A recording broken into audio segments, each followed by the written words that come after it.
Vaccinations for children 5 to 11 years old could be approved in just a matter of days. Parents have a lot of questions about that. Here's a big one, the dosage, okay? These 5 to 11-year-olds will get a smaller dose than kids who are 12 and older, even though they are close in age and could have, much bigger body sizes. What do you say to parents? Because you know they're concerned about this.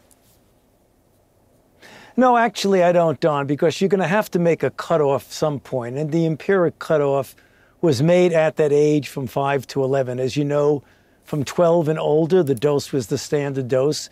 They cut the dose down now to about a third of what it is. It was 30 micrograms. It's now 10 micrograms.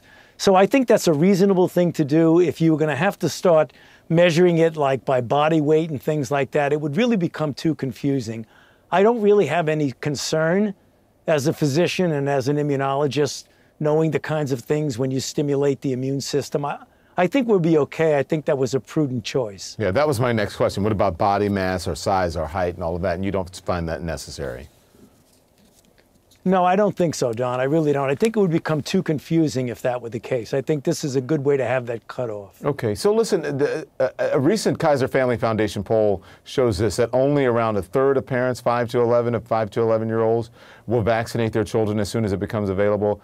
With COVID trending down right now and cases often less severe in children, lots of parents are asking if their kids really need it. What do you say to them? You know, I think the answer to that, as I feel fairly certain the answer to that is it would be a good idea to vaccinate the children. You know, when you ask people about what their likelihood of having vaccinations, be them for themselves when they're adults or for their children, you know, we start off at around 35, 37%. And then when people start seeing that the vaccinations are being distributed and they're being administered and things are going well, people gain more confidence. So I think that number of the people that would be willing, if not enthusiastic, about getting their children vaccinated is going to increase. You know, Don, I do feel it's important to vaccinate children. No doubt, from a statistical standpoint, when children get infected, there's very much more likely that they would not have a severe outcome compared to an elderly person like myself or someone who has an underlying condition. But that doesn't mean that the kids are exempt from some serious illness, because all you need to do is go to the pediatric hospitals around the country, and you see, particularly with the Delta variant, which has a much greater chance of transmitting, that more kids are getting infected. And as more kids get infected, some of them, maybe a small proportion, are going to have a serious outcome.